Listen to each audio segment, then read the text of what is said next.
Salah satu kekuatan kita sebagai orang percaya adalah ucapan syukur pada saat kita mengalami berbagai masalah.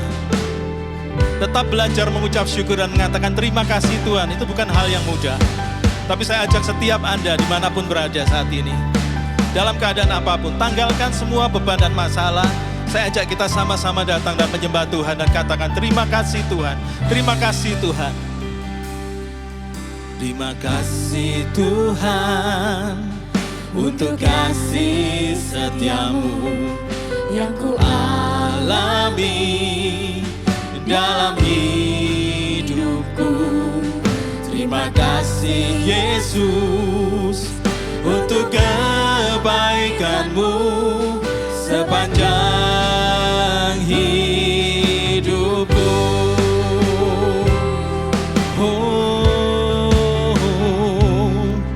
Terima kasih Tuhan untuk kasih setiamu yang ku alami dalam hidupku.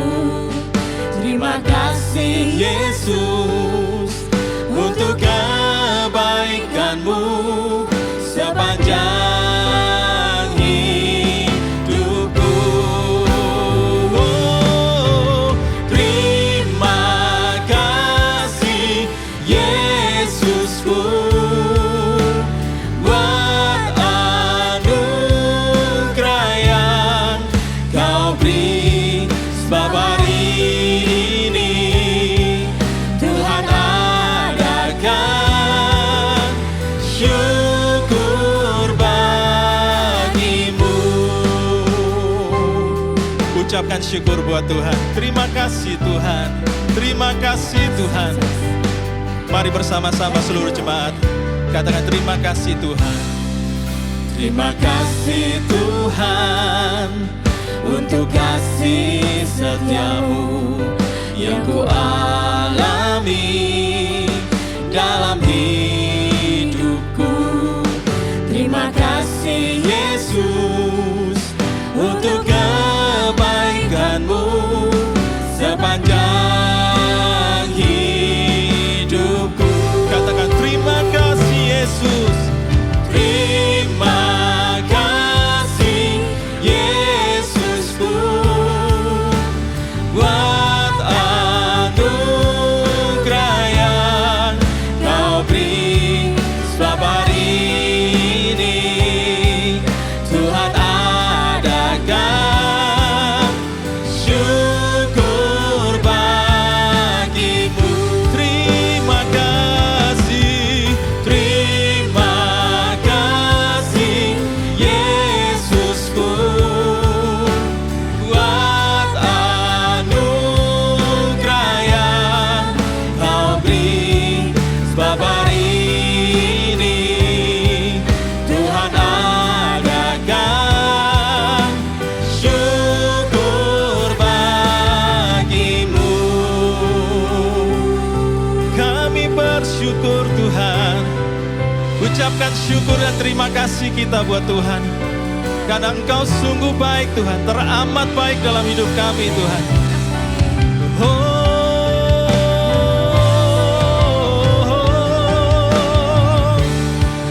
Mari bersama-sama sekali lagi katakan terima kasih. Oh, terima kasih Yesusku buat anugerah yang kau beri. Sebab hari ini Tuhan adakan, katakan syukur bagimu. Terima kasih, oh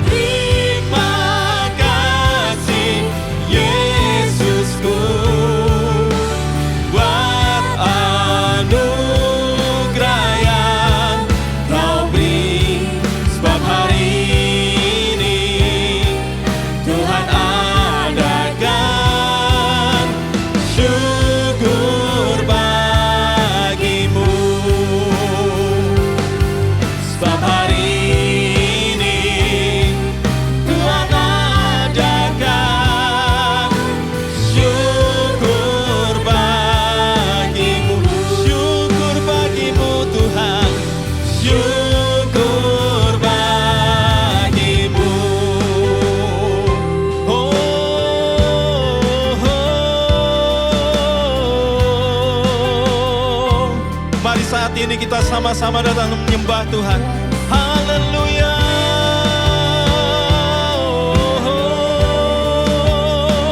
Terima kasih Tuhan, terima kasih Bapa, buat kasih dan kebaikan-Mu Tuhan. Haleluya.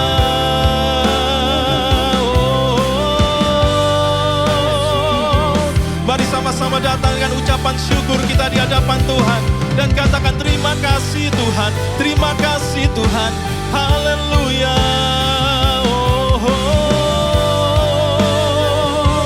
Sekali lagi katakan sama-sama, terima kasih Yesusku. Terima kasih Yesusku buat anugerah yang Kau beri, sebab hari ini Tuhan adakan syukur bagimu. Katakan sebab hari ini, sebab hari ini Tuhan adakan syukur bagimu. Syukur bagimu Tuhan, syukur bagimu. Semuanya tepuk tangan bersama. Haleluya. Katakan bersama. Kasih yang begitu besar, lebih kuat dari dosa. Kasih yang menemukanku, selamatkan dan pulihkanku. Sama-sama katakan, ku naikkan syukurku, ku tak akan berhenti memuji, meninggikan nama-Mu selalu, menari, memuliakan-Mu. Dibebaskan, dibangkitkan, hidup yang Kau beri, dan kini hanya untuk-Mu. Yeay. Semuanya bertepuk tangan bersama dimanapun Anda berada. Bebaskan roh kita untuk memuji menyembah Tuhan. Sekali lagi katakan, kasih yang begitu besar, lebih kuat dari dosa. Kasih yang menemukanku, selamatkan dan pulihkanku. Bersama-sama katakan, ku naikkan syukurku, ku tak akan berhenti memuji, meninggikan nama-Mu selalu, menari, memuliakan-Mu. Dibebaskan, dibangkitkan, hidup yang Kau beri, dan kini hanya untuk-Mu. Haleluya.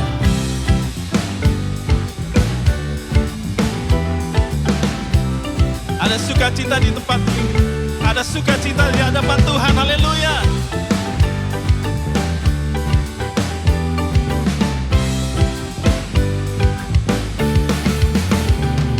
Ku naikkan syukurku, ku naikkan syukurku, ku tak akan berhenti memuji, meninggikan nama-Mu selalu, menari, memuliakan-Mu. katakan bersama. Dibebaskan, Amin. Dibangkitkan, hidup yang Kau beri, dan kini hanya untuk-Mu. Takkan berhenti memuji, meninggikan nama-Mu selalu, menari, memuliakan-Mu. Katakan bersama. dibebaskan, Dibangkitkan, hidup yang Kau beri, dan kini hanya untuk-Mu. Hidup yang Kau beri, dan kini hanya untuk-Mu. Hidup yang Kau beri, dan kini hanya untuk-Mu. Ku masuk ke tempat kudus-Mu ya Tuhan, membawa pujian syukurku, berdiri di hadapan tahta suci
bersama-sama katakan, ku masuk ke tempat kudus-Mu.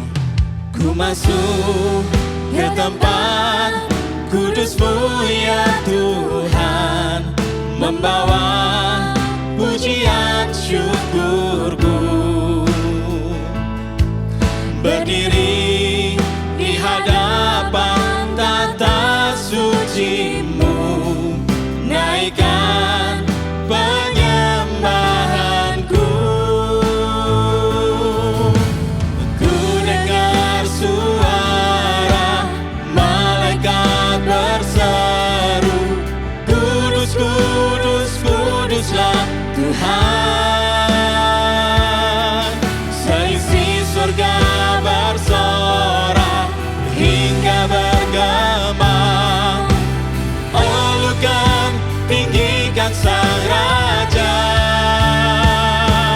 Di hadirat-Mu aku tersungkur, memuji dan memuja-Mu Tuhan. Tak terlukiskan keagungan-Mu selamanya, Kau Tuhanku. Katakan, di hadirat-Mu, di hadirat-Mu aku tersungkur, memuji dan memuja-Mu Tuhan. Tak terlukiskan keagungan-Mu selamanya, Kau Tuhanku.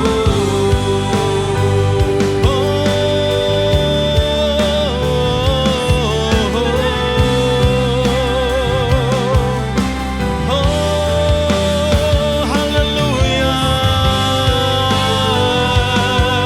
Selamanya Engkau Tuhan kami, selamanya, selamanya Tuhan. Di hadirat-Mu aku tersungkur, memuji dan memuja-Mu Tuhan. Tak terlukiskan keagungan-Mu selamanya.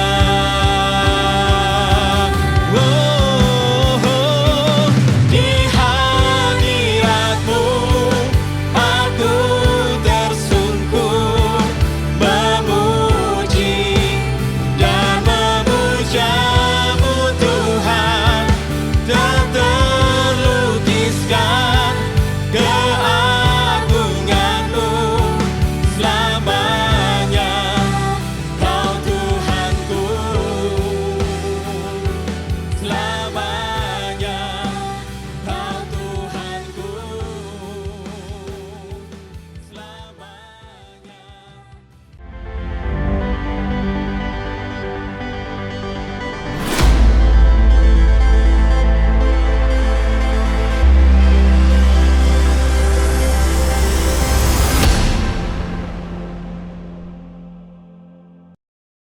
Selamat beribadah saudara-saudara. Pada hari ini kita akan merayakan Paskah, di mana Yesus sudah mati bagi kita.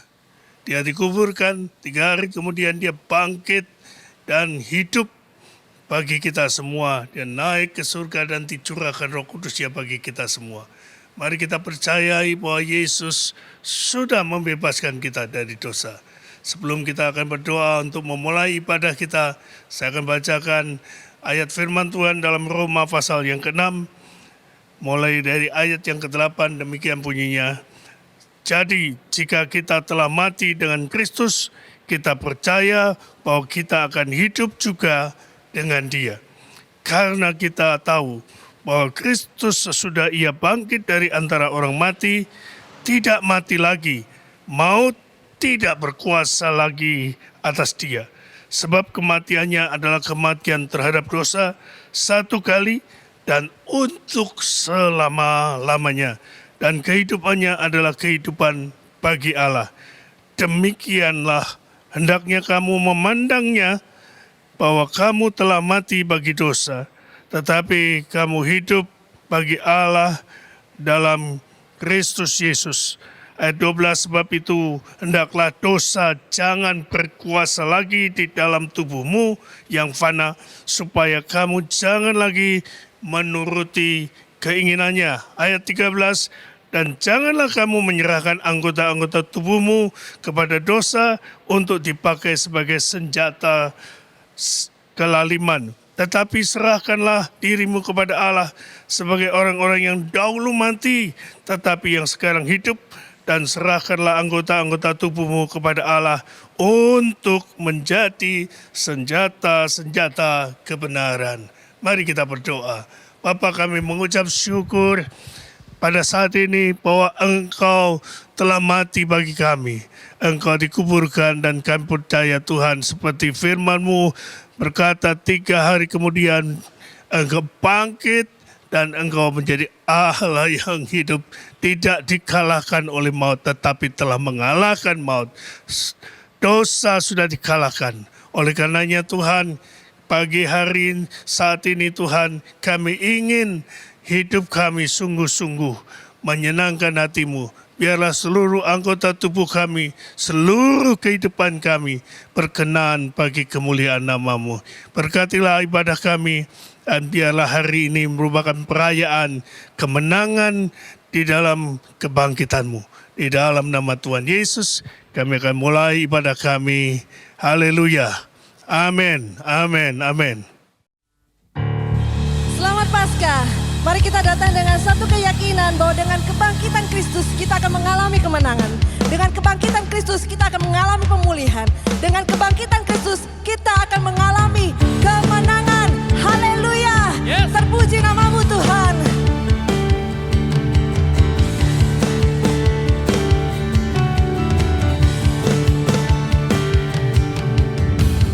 My Savior, Redeemer, lifted me from the mighty clay.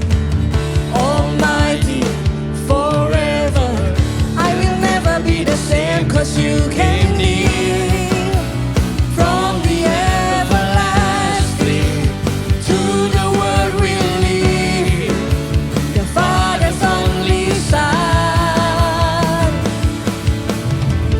My Savior, Redeemer, lifted me from the mighty clay. Almighty, forever, I will never be the same, 'cause you came near. From the everlasting to the world we leave, the Father's only Son. You live, you die, you rose again on high. You open the way for the world to live again. Hallelujah. For all you've done.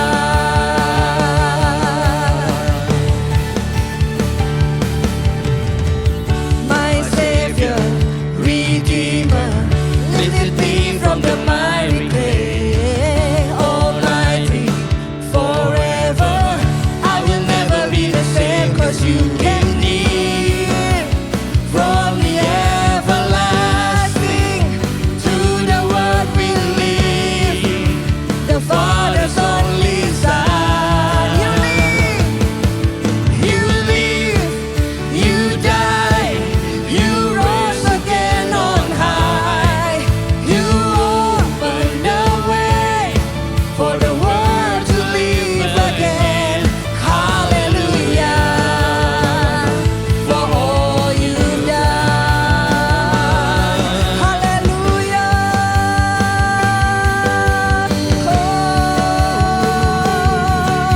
Terima kasih Tuhan untuk perbuatan-Mu yang besar. Terima kasih Yesus. Terima kasih. Oh, 'cause you came near. From the everlasting to the world we live, the Father's only Son. 'Cause you came near. From the everlasting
Tuhan, terima kasih.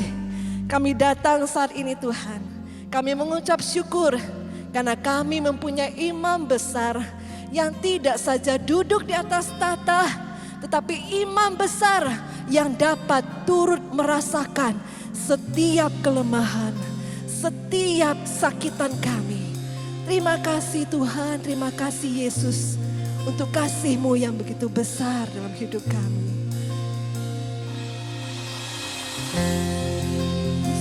Yesus, Yesus, Yesus.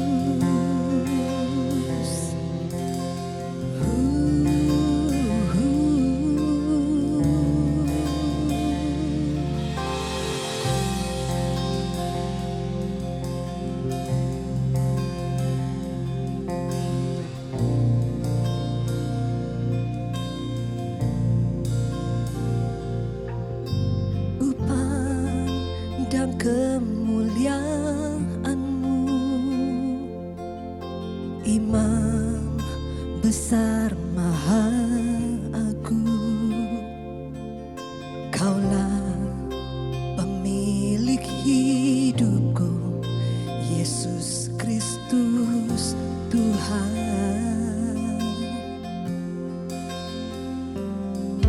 Sujud di depan taklukkan seluruh hidupku dalam tangan-Mu penebus, Yesus Kristus Tuhan. Tiada satu pun yang luput dari karya kasih-Mu yang mulia. Bagi-Mu segala pujian, hormat, kemuliaan.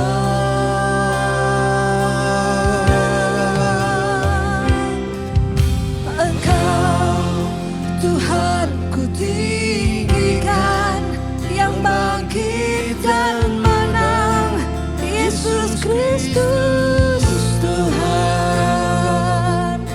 Raja mulia dan luhur, berkorban bagiku. Selamatkan jiwaku.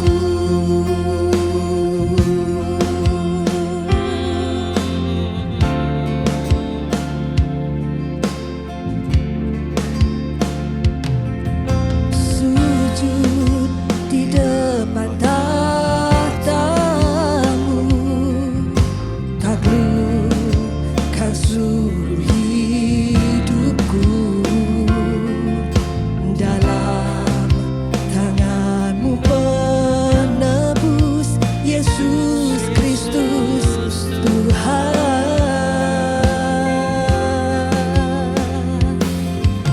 Tiada satu pun yang luput dari karya kasih-Mu yang mulia.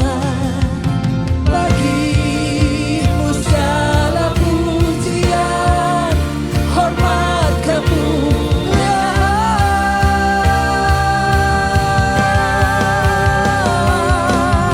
Engkau Tuhan ku tinggikan, yang bangkit dan menang, Yesus Kristus Tuhan.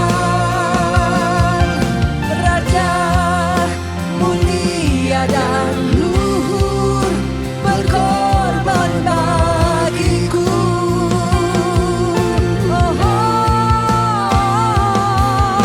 Maka jiwaku memuja, menyembah Sang Raja, Yesus Kristus Tuhan.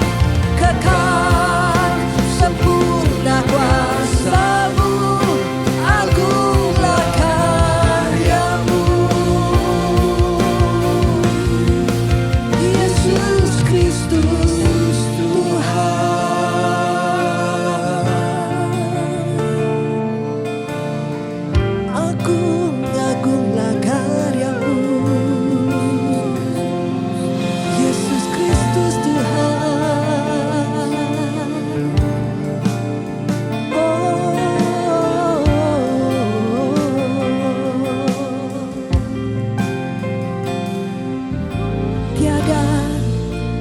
satu pun yang luput dari karya kasih-Mu yang mulia. Bagi-Mu segala pujian, hormat, kemuliaan.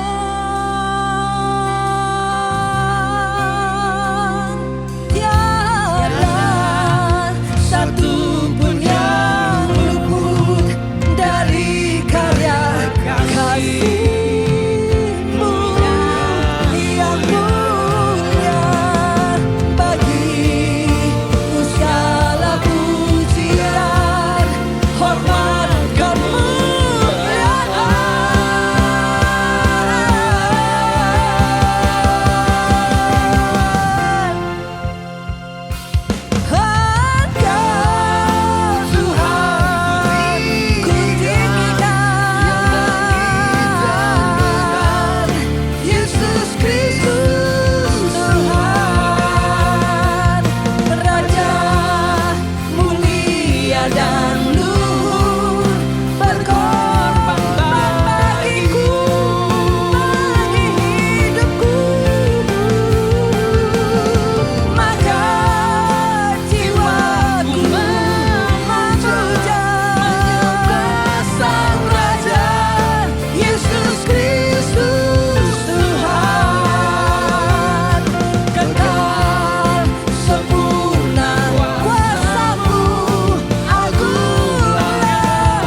Ku sembah Engkau, Yesus,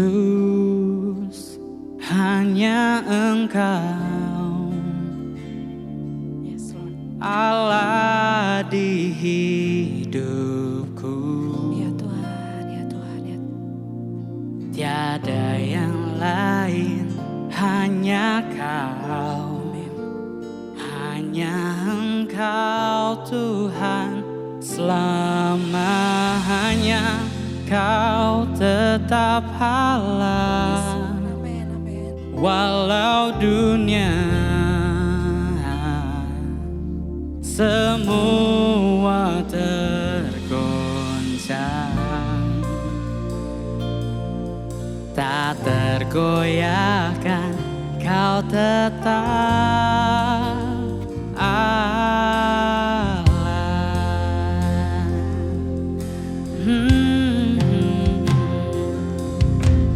Betapa dahsyat Engkau Tuhan, pencipta segala yang ada, dulu, sekarang, sampai selamanya. Hanya Engkau Tuhan, tak terselami pikiranmu, tak terukur tak terukur panjang setia kesetiamu, dulu sekarang sampai selamanya.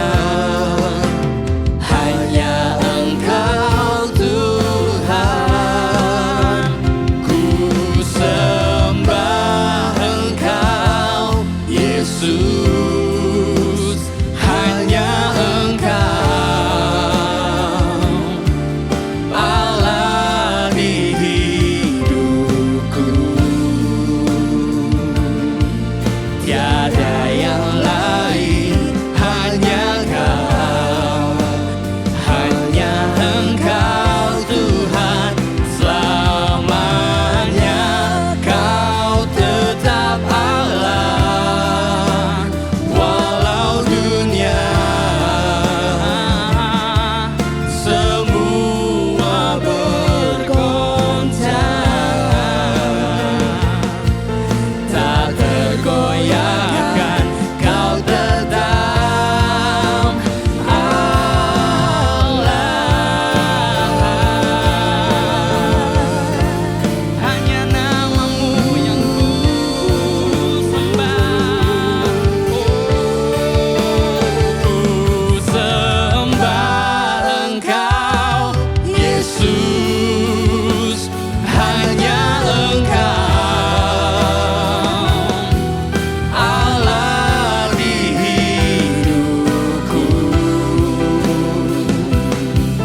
tiada yang lain, hanya Kau, hanya Engkau Tuhan selamanya. Kau tetap Allah, walau dunia semua bergoncang, tak tergoyahkan.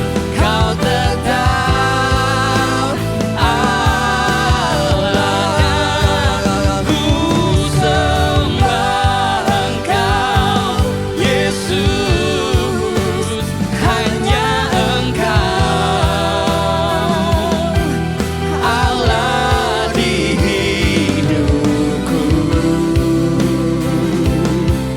tiada yang lain, hanya Kau, hanya Engkau Tuhan selamanya. Kau tetap Allah, walau dunia semua bergoncang, tak tergoyahkan. Kau tetap Allah, Kau tetap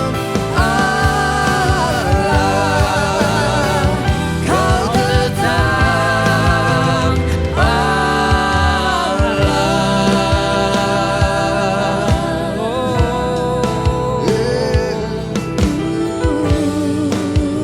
dulu, sekarang, dan selamanya. Kau tetap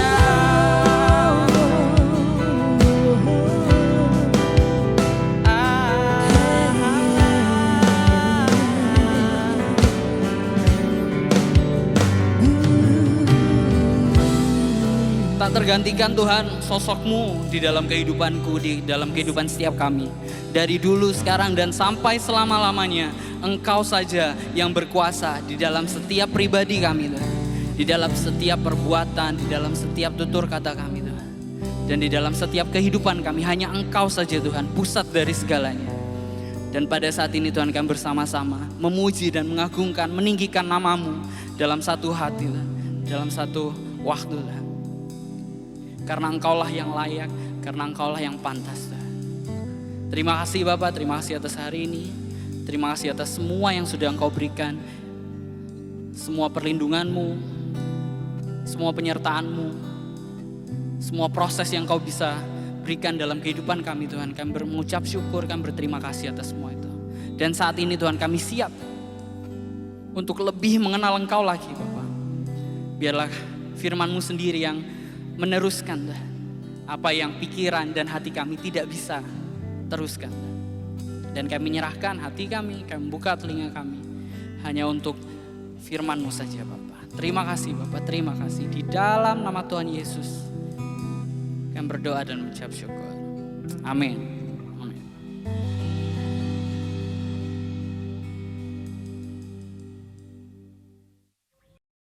Bapak, Ibu, Saudara sekalian, ini hari yang baik untuk belajar firman Tuhan. Salam damai sejahtera bagi kita semua. Topik bahasan saya pada pagi hari ini adalah apakah Anda selamat? Satu topik yang sederhana. Saya pernah punya pengalaman dalam 1 minggu, saya bertemu dengan 2 orang yang telah meninggalkan imannya. Ketika saya tanya alasannya, dia mengatakan bahwa keselamatan itu di mana-mana sama saja. Sedangkan yang kedua, dia menggantungkan kalung dengan satu patung tokoh agama tertentu. Ketika saya tanya, dia hanya mengatakan bahwa saya hanya ingin mencari satu ketenangan hidup dan saya menemukan ketenangan hidup pada agama dan kepercayaan saya yang baru. Saat ini saja saya sedang dikelilingi oleh 3 orang yang telah meninggalkan imannya sebagai pengikut Kristus, sekarang mengikuti suaminya dengan iman yang baru. Itu memang pilihan pribadi, tetapi saya ingin menjadi bagian dari gereja yang mengajarkan firman.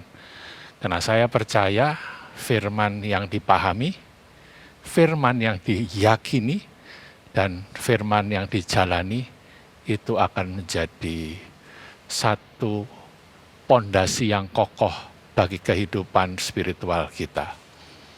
Apalagi kalau saudara membaca tentang kesuksesan, keberhasilan, dan dampak yang luar biasa dari gereja perjanjian baru, di Kisah Para Rasul pasal yang kedua ayat 42, dikatakan bahwa jemaat mula-mula ini bertekun dalam 2 hal. Dan selalu melakukan 2 hal. Bertekun dalam pengajaran para rasul, yang di dalam bahasa Inggris diterjemahkan The Doctrines of the Apostles, or the Apostles' Doctrine. Doktrin itu adalah ajaran-ajaran dasar dari iman seseorang, bukan mengajarkan bagaimana hidup baik, hidup sejahtera, hidup berbahagia, dan hidup yang berprestasi. Mereka bertekun dalam pengajaran para rasul dan bertekun dalam persekutuan. Mereka selalu memecahkan roti dan mereka selalu berdoa dalam pertemuan-pertemuan mereka. Apakah Anda selamat?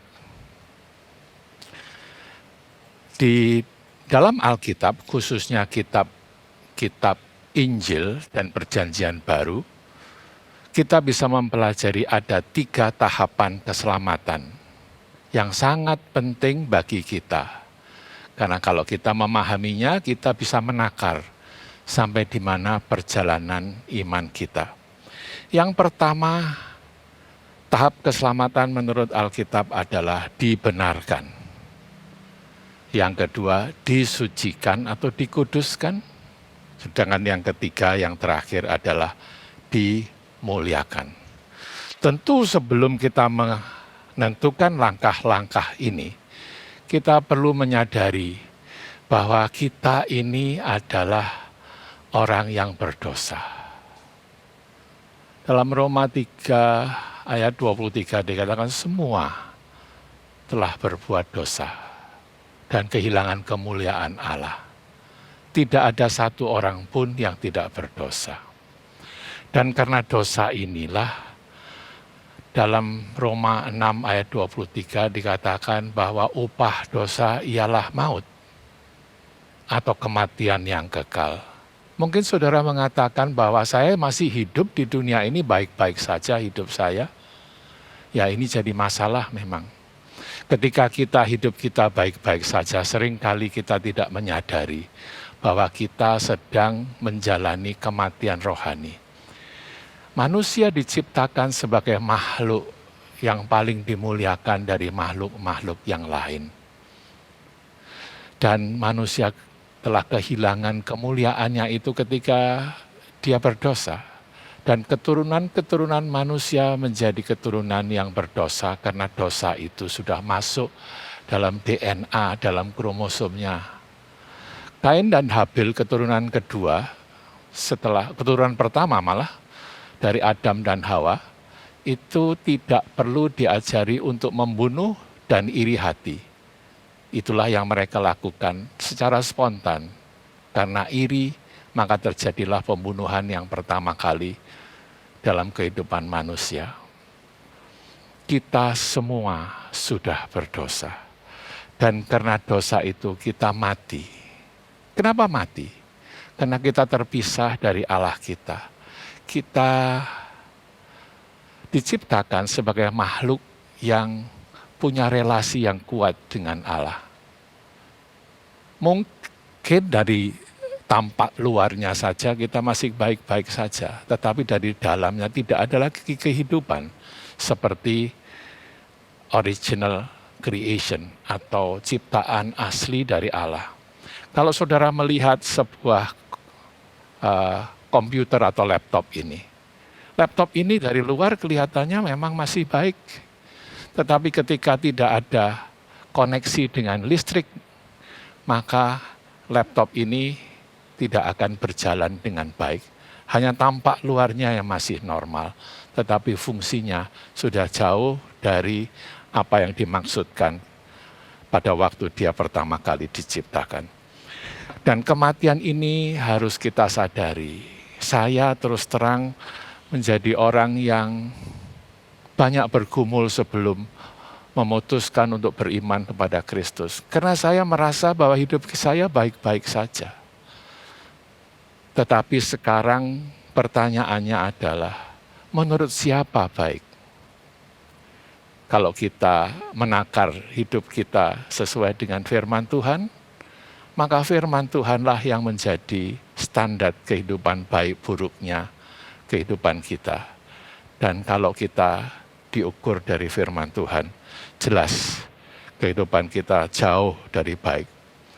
Kita mati tanpa Kristus, kita hidup dalam dosa, dan upah dosa adalah kematian. Itulah ada ganjaran.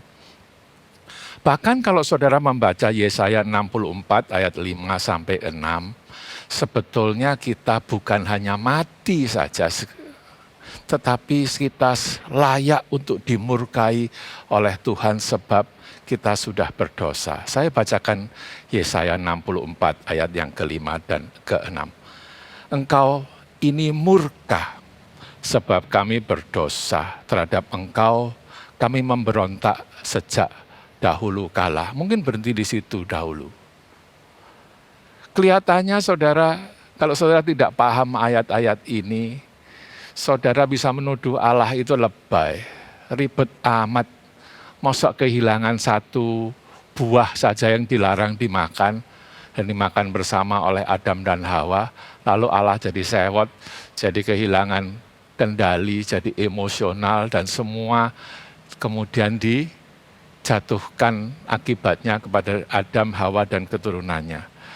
Saudara perlu memahami bahwa yang dilakukan Adam dan Hawa dengan memakan buah yang terlarang itu bukan hanya mencuri buahnya, tetapi mereka sudah meragukan firman dan perintahnya. Dan kalau kita meragukan firman atau kata-kata seseorang, kita juga meragukan orang itu. Kita tidak lagi menghormati, bahkan kita bisa dikatakan kita memberontak terhadap otoritasnya. Dan itu adalah dosa yang sangat luar biasa di mata Tuhan. Di Yesaya 64 ayat yang ke-6 dikatakan, demikianlah kami sekalian seperti seorang najis dan segala kesalehan kami seperti kain kotor. Apa yang seperti kain kotor? Segala kesalehan kami.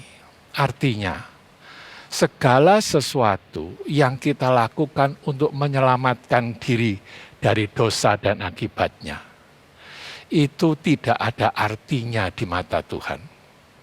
Karena dosa kita sudah terlalu besar untuk bisa dibayar dengan kesalehan hidup kita. Apa makna kain kotor di sini? Yesaya menggunakan kata kain kotor yang sebetulnya sangat menjijikkan.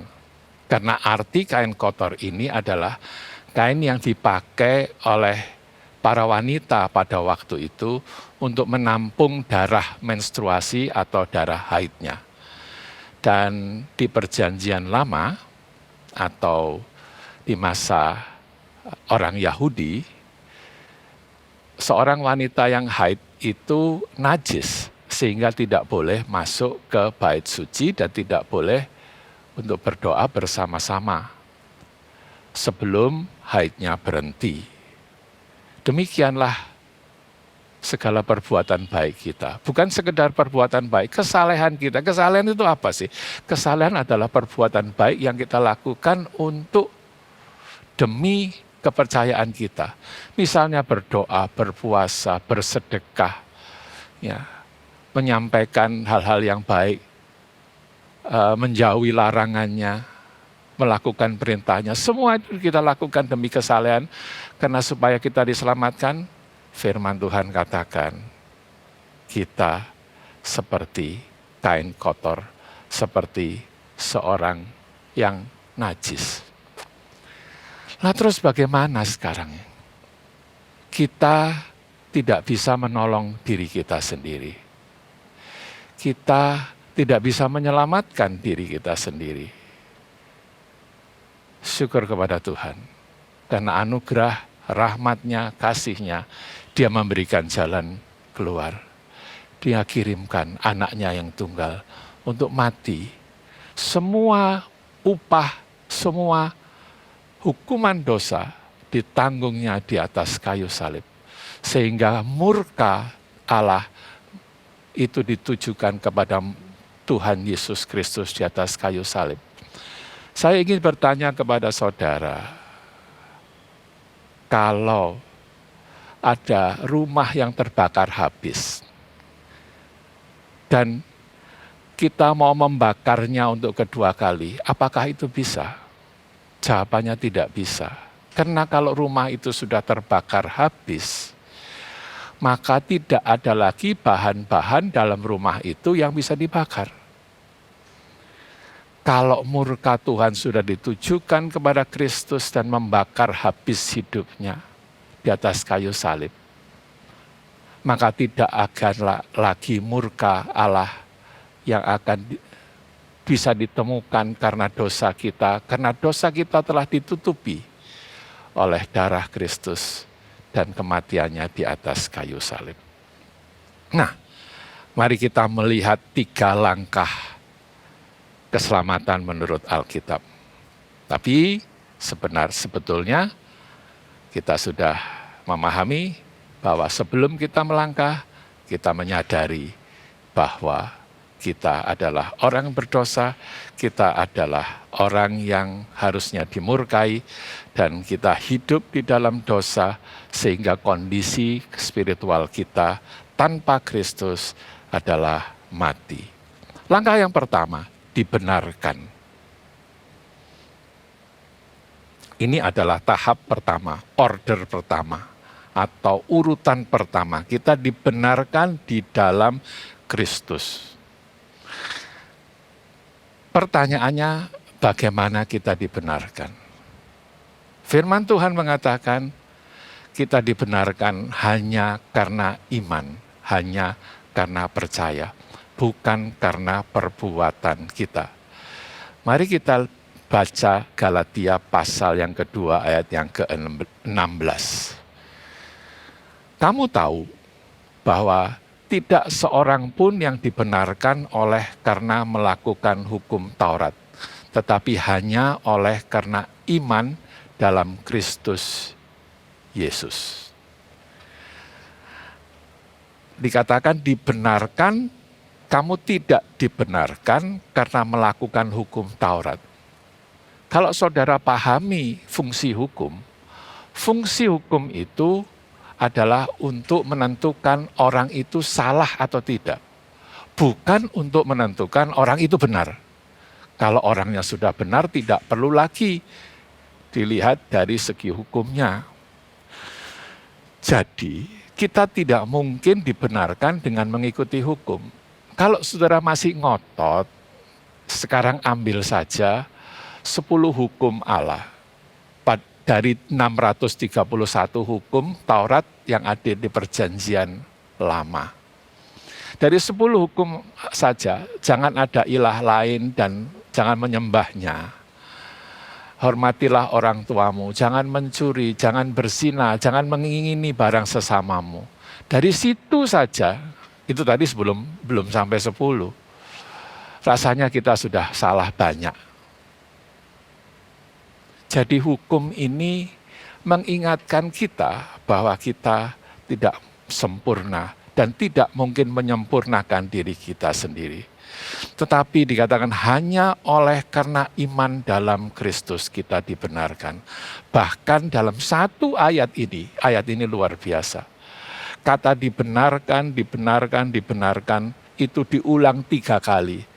Tidak bisa dibenarkan melalui hukum, tapi hanya dengan iman dan percaya diulang 3 kali.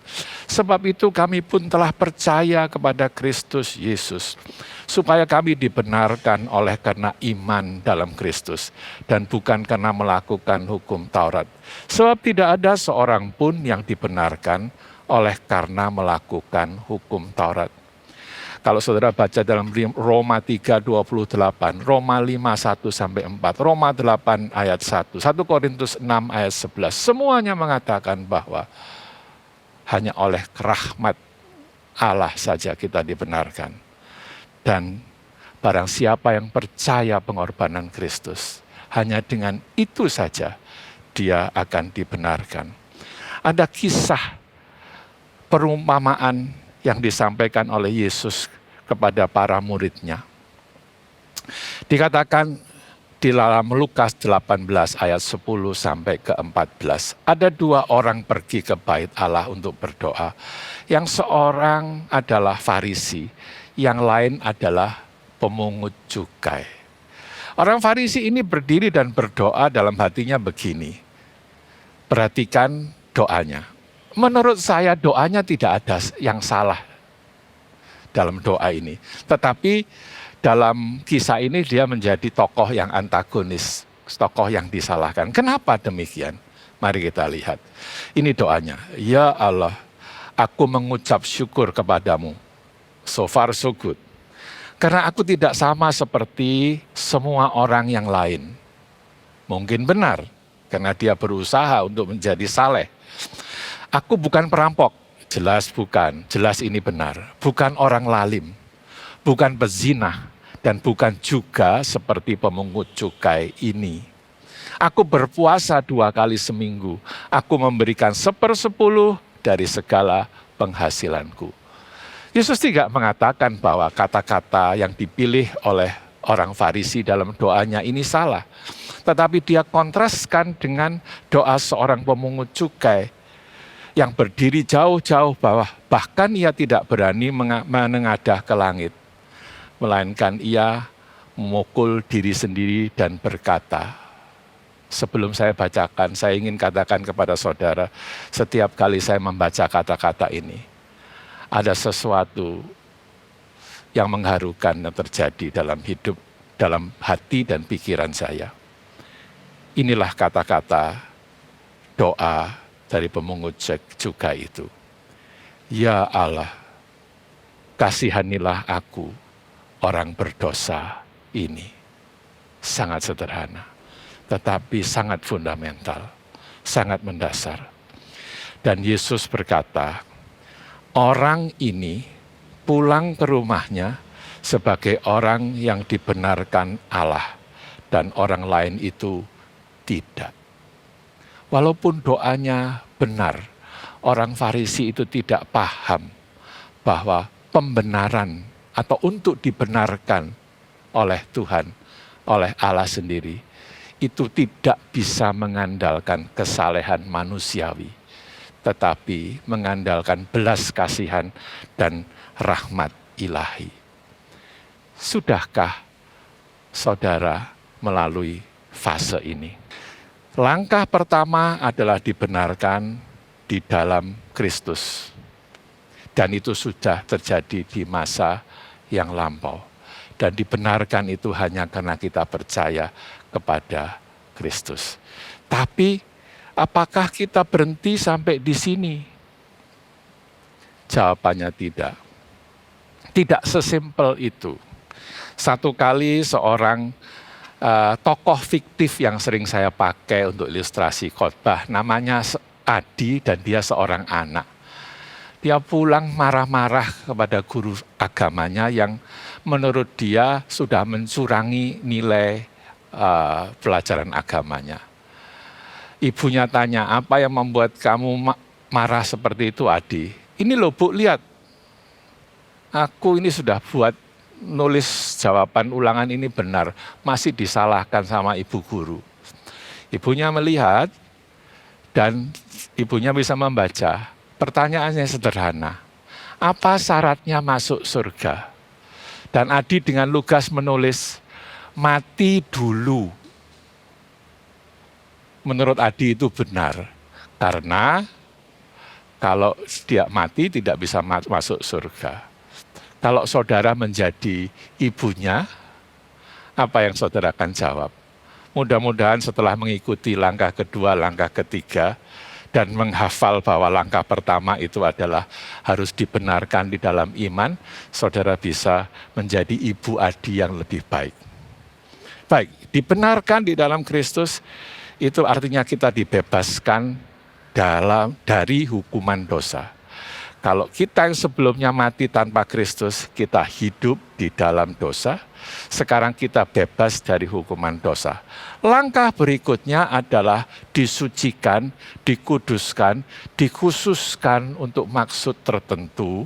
Dan ini menjadi suatu proses kehidupan di dalam kehidupan kita. Disucikan itu artinya menjadi sama dengan Kristus. Yang tadinya kita mati tanpa Kristus, lalu dalam langkah pertama, tahap pertama, fase pertama, kita dibenarkan di dalam Kristus. Dan tahap kedua, kita disucikan menjadi sama dengan Kristus. Roma 6 ayat 19. Dulu, kamu menyerahkan anggota-anggota tubuhmu menjadi hamba pencemaran dan kedurhakaan yang membawa kamu kepada kedurhakaan. Tapi sekarang, kamu harus menyerahkan anggota-anggota tubuhmu menjadi hamba kebenaran yang membawa kamu kepada pengudusan atau penyucian hidup. Jadi proses diselamatkan tidak berhenti dibenarkan saja, tetapi melangkah ke tahap kedua, yaitu disucikan. Kecuali saudara tidak punya waktu lagi seperti seorang penjahat yang digantung di atas kayu salib bersama dengan Kristus. Pada waktu dia percaya bahwa Kristus adalah Mesias anak Allah yang hidup, maka pada hari itu juga dia diselamatkan dan dia mendapatkan tempat yang layak di surga. Tetapi ketika kematian tidak menjelang secepat itu, maka kita masih punya kewajiban yang lain. Filipi 2 ayat 12-13. Hai saudara-saudaraku yang kekasih, kamu senantiasa taat, karena itu tetaplah kerjakan keselamatanmu dengan takut dan gentar. Kerjakan keselamatan itu punya makna yang sangat dalam. Artinya kita selamat dulu, kita diselamatkan, kita dibenarkan, kita dibebaskan dari hukuman dosa, tetapi kita harus hidup sesuai dengan status yang baru, sesuai dengan kondisi yang baru sebagai orang-orang yang dibenarkan. Dan itu adalah bukti keterlibatan Allah dalam hidup kita, dan itu adalah bukti bahwa kita sudah dibenarkan. Karena ayat 13 dikatakan, karena Allah lah yang mengerjakan di dalam kamu, baik kemauan maupun pekerjaan menurut kerelaannya. Dalam bahasa Inggris, to will and to do good things. Jadi kemauan kita untuk melakukan hal yang baik, dan kemampuan kita untuk melakukan hal yang baik itu tergantung dari Allah sendiri yang hidup bersama-sama dengan kita setelah kita dibenarkan. Jadi itu bukti kita sudah dibenarkan. Tidak bisa tahap-tahap ini diatur kembali urutannya. Tidak bisa kita membenarkan diri sendiri supaya kita dengan melakukan segala sesuatu yang baik supaya kita dibenarkan. Tapi kita dibenarkan dahulu, baru sebagai buktinya bekerja sama dengan Allah, kita akhirnya diproses. Jadi Bapak Ibu Saudara sekalian, apapun yang saudara hadapi saat ini, yang Allah izinkan untuk saudara hidupi saat ini, merupakan cara Tuhan untuk memproses hidup saudara, untuk menjadi lebih baik, untuk menjadi lebih suci, untuk menjadi lebih kudus, dan lebih berkenan karena saudara makin lama makin menjadi seperti Kristus. Saya mengingat satu ayat di Matius 11 ayat yang ke-28. Marilah kepadaku yang letih lesu dan beban berat, aku akan memberikan kelegaan.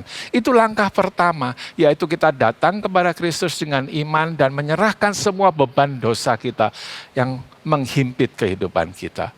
Tetapi yang selanjutnya adalah Tuhan mengatakan, pikulah kuku dan belajarlah kepadaku, karena kuku ringan dan aku rendah hati dan lemah lembut.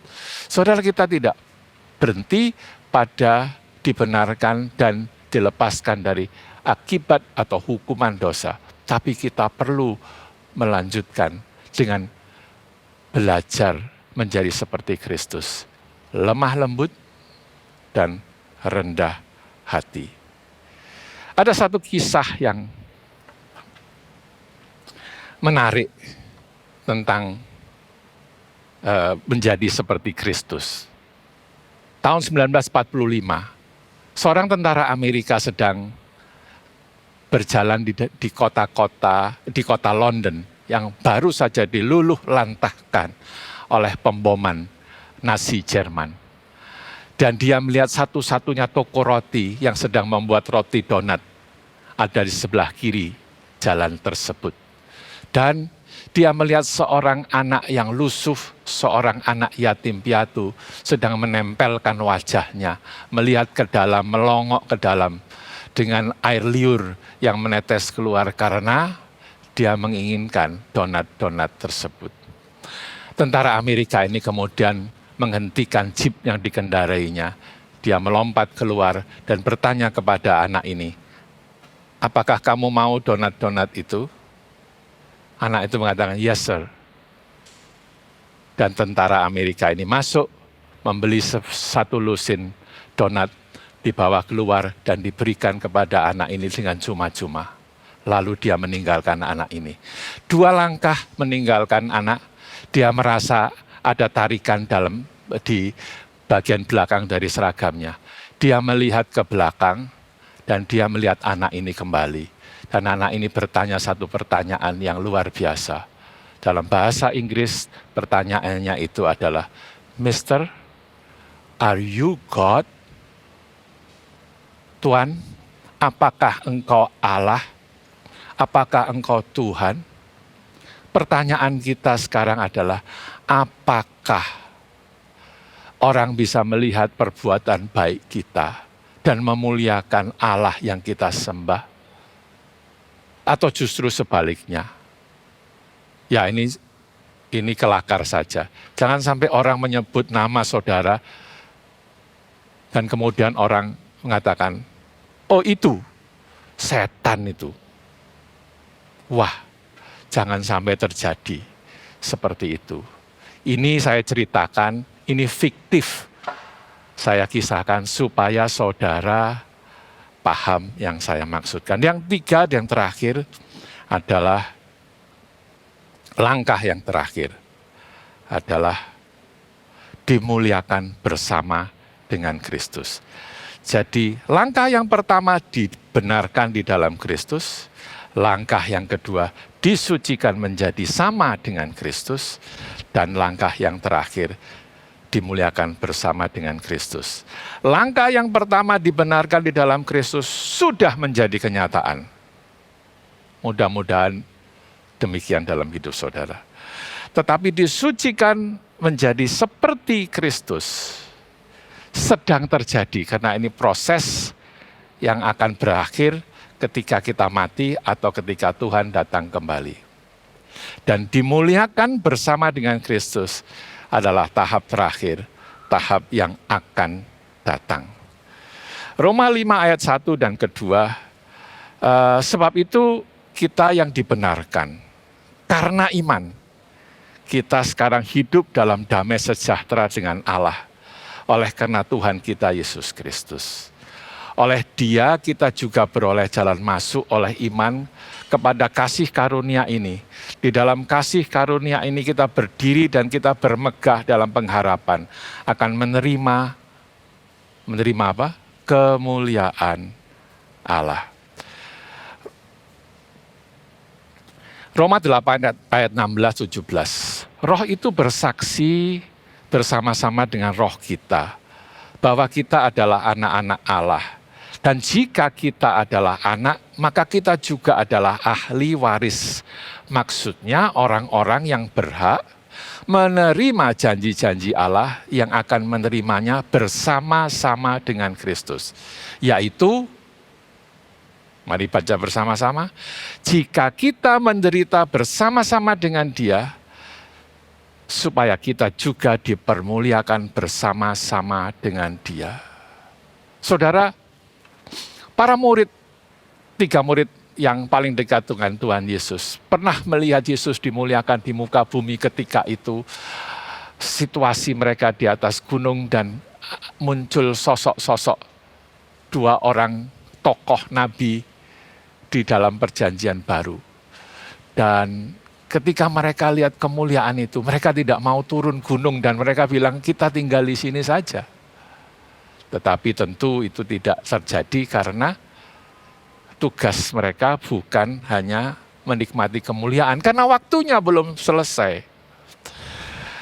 Ada kisah dalam Kisah Para Rasul 7 ayat yang ke-55, ketika Stefanus melihat kemuliaan Tuhan, justru di puncak penderitaannya dirajam batu sebagai orang yang mati pertama kali demi iman kepada Kristus. Dia melihat langit terbuka dan dia melihat Kristus sedang berdiri di hadapan Allah. Biasanya kita melihat Kristus dalam situasi langit yang terbuka, berduduk di sebelah kanan Allah, menunjukkan posisinya yang luar biasa sebagai pemerintah. Tetapi kali ini dia melihat Yesus berdiri. Apa maknanya? Salah satu terjemahan atau salah satu interpretasinya adalah Yesus sedang berdiri di depan Allah membela kepentingan kita supaya kita dibebaskan dari dosa-dosa akibat dosa-dosa kita. Wow, luar biasa. Dari situlah kita tahu bahwa kemuliaan itu menjadi bagian dari hidup kita. Kalau kita lihat satu kali lagi, kita mati tanpa Kristus. Kita hidup di dalam dosa. Kemudian kita dibenarkan di dalam Kristus. Kita bebas dari hukuman dosa. Lalu kita disucikan menjadi sama dengan Kristus. Kita dibebaskan dari kuasa dosa. Dan akhirnya yang akan terjadi adalah kita dimuliakan bersama-sama dengan Kristus. hidup kita tanpa dosa. Kalau sekarang kita masih dalam berjuang untuk melepaskan dari kuasa dosa, itu memang fasenya, tahapnya masih tahap disucikan. Kita sedang menantikan di mana kita akan dimuliakan bersama-sama dengan Kristus. Itulah sebabnya ketika kita menghadapi segala pergumulan hidup di hari-hari ini, mata rohani kita fokuskan kepada salib Kristus. Dan kita fokuskan pada akhir atau garis finish perjalanan hidup kita, di mana Kristus sendiri sedang menunggu, menantikan kita menyelesaikan tahapan-tahapan keselamatan ini. Dan kita melihat di tangannya ada mahkota kehidupan. Dan yang terakhir, kita ulangi lagi. Kita harus menyadari bahwa sebelum kita bertemu dengan Kristus, kita mati tanpa Kristus. Dan kita hidup di dalam dosa. Dan langkah pertama, kita dibenarkan di dalam Kristus oleh karena iman. Kita bebas dari hukuman dosa. Dan itu bagi sebagian besar kita sudah terjadi. Langkah berikutnya, langkah kedua, kita disucikan menjadi sama dengan Kristus. Kita dibebaskan dari kuasa dosa. Dan itu sedang terjadi, karena itu adalah proses jangka panjang. Dan fokus hidup kita ke depan adalah akan terjadi nanti. Kita dimuliakan bersama-sama dengan Kristus. Dan hidup kita tanpa dosa. Saya pikir, walaupun ayat-ayat ini ayat-ayat yang sangat berat, sangat sulit untuk dicerna, tetapi Roh Kudus akan bekerja di dalam hidup Bapak, Ibu, Saudara sekalian dan menerjemahkannya secara pribadi supaya saudara bisa dibenarkan, disucikan, dan dimuliakan. Inilah 3 tahap keselamatan bagi pengikut Kristus. Bahkan bukan hanya bagi pengikut Kristus, karena Alkitab ini tidak dibuat bagi orang Kristen saja. Alkitab ini justru dibuat untuk semua manusia yang mau percaya. Mari kita berdoa. Ya Allah, ya Tuhan kami, yang telah memberikan jalan keluar melalui kasih dan rahmat-Mu, melalui pengorbanan Yesus di atas kayu salib, kami dibebaskan dari hukuman dosa. Kami dibebaskan dari kuasa dosa. Dan kami menantikan hidup tanpa dosa di masa yang akan datang. Kami bersyukur karena Engkau telah merespons kami. Izinkan saya berdoa untuk saudara yang mungkin belum pernah berdoa seperti orang Farisi itu. Maaf, bukan orang Farisi. Berdoa seperti pemungut cukai yang merasa dosanya besar sekali terhadap Allah yang dia sembah. Dengan berdoa yang sangat sederhana, ya Allah, kasihanilah aku, orang yang berdosa. Dengan menyampaikan doa yang sederhana seperti itu, Allah tidak lagi memperhitungkan dosa-dosanya. Dia menjadi orang yang dibenarkan. Mari kita ikuti doa itu. Ya Allah, aku orang yang berdosa, kasihanilah aku. Aku mau menerima dengan iman, percaya bahwa Engkau telah memberikan jalan keluar dari kematian yang kekal ini ke dalam hidup yang kekal, karena aku percaya kepada Kristus yang telah berkorban menanggung dosaku di atas kayu salib, supaya Aku hidup bebas dari hukuman dosa. Aku hidup disucikan menjadi sama dengan Kristus. Dan aku hidup menantikan kedatanganmu yang kedua kali, di mana aku akan dimuliakan bersama-sama dengan Kristus. Wow, luar biasanya hari itu. Terima kasih ya Tuhan. Aku naikkan doa ini dalam nama Bapa, dalam nama Putra, dan dalam nama Roh Kudus. Amin.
Kita bersyukur pada Tuhan, firman Tuhan telah memberikan kekuatan dan pencerahan bagi kita semua. Mari kita akan mengikuti perjamuan kudus. Biarlah dengan mengikuti perjamuan kudus ini, kita sungguh-sungguh menghayati pengorbanan Kristus di kayu salib bagi kita.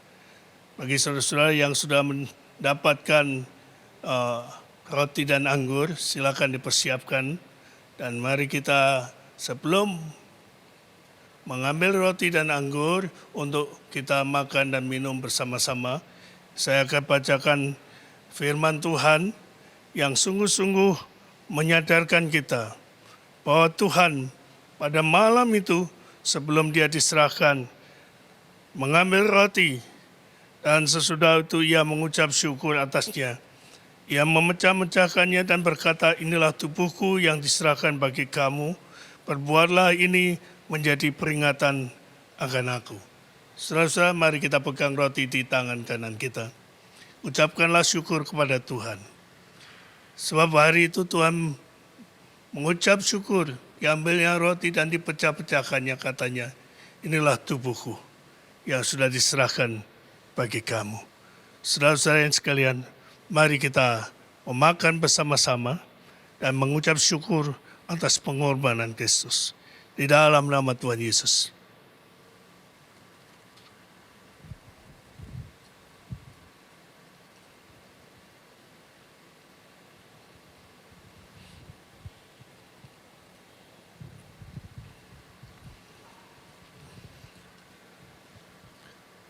Mari saudara-saudara ambillah cawan dan peganglah di tangan kanan saudara. Demikianlah juga ia mengambil cawan sesudah makan lalu berkata, cawan ini adalah perjanjian baru yang dimeteraikan oleh darahku.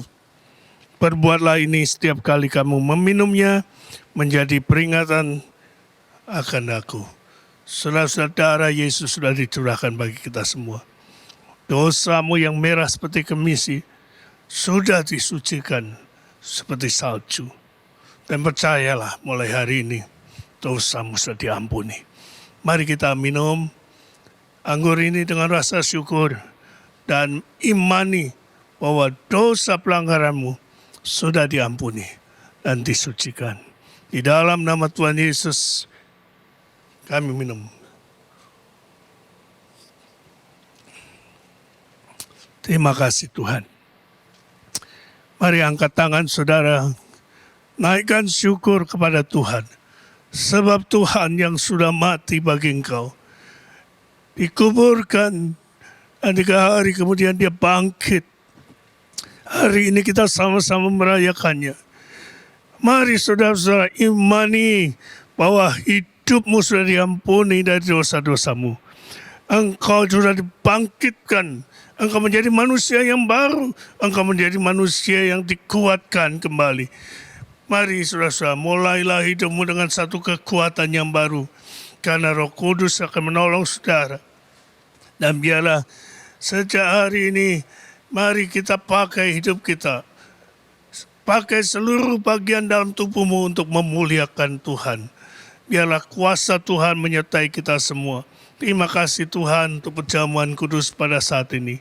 Engkau memberkati setiap jemaatmu. Dan kami percaya Tuhan, kami yang lemah dikuatkan. Kami yang Tuhan merasa tidak mampu, Engkau akan memampukan kami. Bahwa hidupku bukan aku lagi, tetapi Kristus yang diam di dalam aku, yang akan membuat kami mampu untuk mengarungi kehidupan ini. Di dalam nama Tuhan Yesus kami bersyukur. Haleluya. Amin. Amin. Amin. Upang dan kemuliaan-Mu,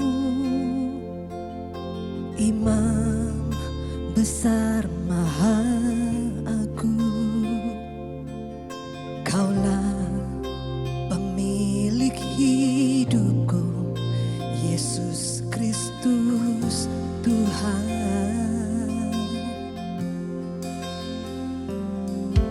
Sujud di depan tahta-Mu,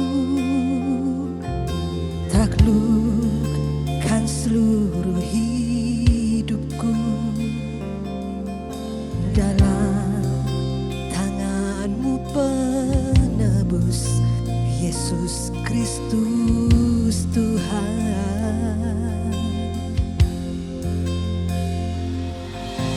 Tiada satu pun yang luput dari karya kasih-Mu yang mulia. Bagi-Mu segala pujian, hormat, kemuliaan.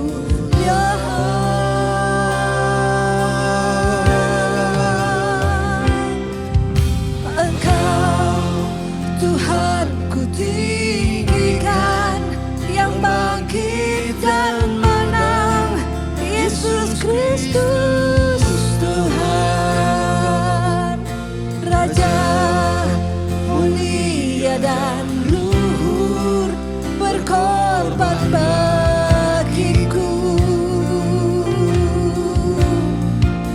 Selamatkan jiwaku.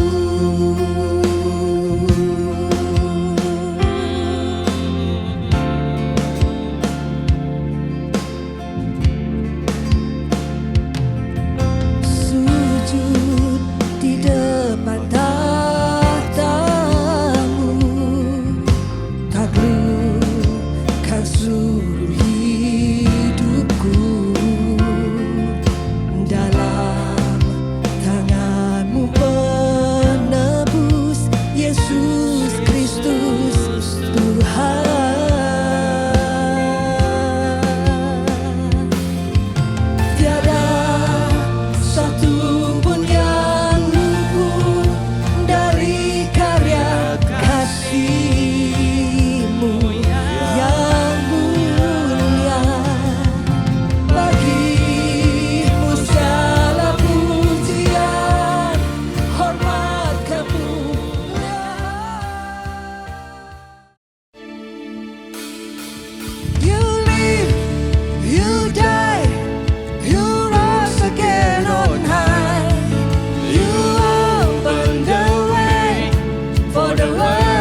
Mari Bapak Ibu, kita akan mengakhiri ibadah Paskah pada hari ini. Dan izinkanlah kalau saudara bisa bangkit berdiri di tempat saudara, ataupun saudara bisa menghentikan kendaraan saudara. Mari kita berkata kepada Tuhan, Tuhan Engkau hidup, Engkau berkuasa atas hidup kami. Dan biarlah setiap saudara kita akan membawa hidup kita. Hari-hari akan kita lalui dengan berkata, aku akan menjalani hidup ini dengan kuasa kebangkitannya. Ayo kita berdoa. Tuhan, kami ucap syukur bahwa kami hari ini sudah merayakan, bukan saja kami merayakan kematian, tetapi kami sudah merayakan bahwa Engkau Allah yang hidup, Allah yang sudah bangkit dari kematian itu. Maut sudah dikalahkan, dan kami tahu Tuhan, kuasa-Mu bekerja dalam hidup kami masing-masing. Izinkan kami Tuhan mengalami kemenangan-kemenangan yang sudah Engkau sediakan bagi kami. Izinkan kami Tuhan berjalan di dalam iman yang membawa kehidupan yang berkemenangan di dalam Engkau. Dan biarlah kami berkata, hidupku bukan aku lagi, tetapi Kristus yang di dalam aku. Dan itulah yang akan memampukan aku Tuhan untuk bisa menjalani hidup kami. Mari Tuhan, berikanlah terobosan di dalam kehidupan kami, bagi setiap saudara-saudara kami, keluarga-keluarga Tuhan berkati. Tuhan izinkan setiap kami Tuhan menang di dalam Engkau. Keluarga kami diberkati, rumah tangga kami diberkati. Tuhan, kami berdoa untuk anak-anak ya, juga Kau berkati studinya. Kami berdoa untuk setiap kami yang bekerja, Tuhan Engkau memberkati pekerjaan dan berkati rumah tangga kami semua. Berilah kesehatan dan berikanlah kepada kami Tuhan. Terus mata hati kami melihat bahwa Engkau Allah yang berkuasa yang hidup dalam kami akan terus membawa kami di jalan kemenangannya. Terima kasih Tuhan. Terpujilah nama-Mu. Dan izinkan Tuhan kami mengakhiri ibadah kami dengan rasa syukur. Dan kami ingin terus memuliakan nama-Mu melalui kehidupan kami. Di dalam nama Tuhan Yesus. Saudara-saudara pun, mari kita akhiri dengan mengucapkan berkat. Berkatilah saudara-saudara sekalian. Demi nama Allah Bapa, anaknya Yesus Kristus, dan penyertaan dengan kuasa Roh Kudus mulai sekarang ini. Sampai selama-lamanya. Di dalam nama Tuhan Yesus. Tuhan memberkati. Sampai jumpa minggu yang akan datang dengan berita-berita kemenangan dari saudara. Haleluya. Amin. Ku masuk ke tempat kudus-Mu ya Tuhan, membawa pujian syukurku, berdiri di hadapan tahta suci-Mu, laikan penyembahanku. Ku dengar suara malaikat berseru, kudus, kudus, kuduslah Tuhan.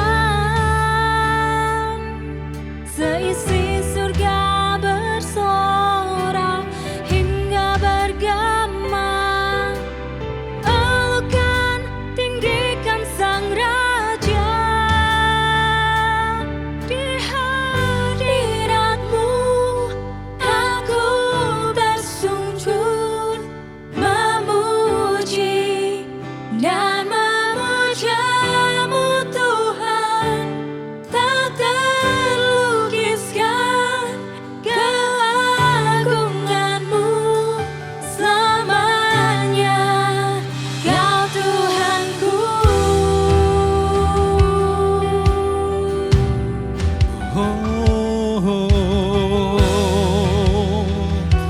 Mari bersama-sama katakan, ku masuk ke tempat kudus-Mu. Ku masuk ke tempat kudus-Mu ya Tuhan, membawa pujian syukurku, berdiri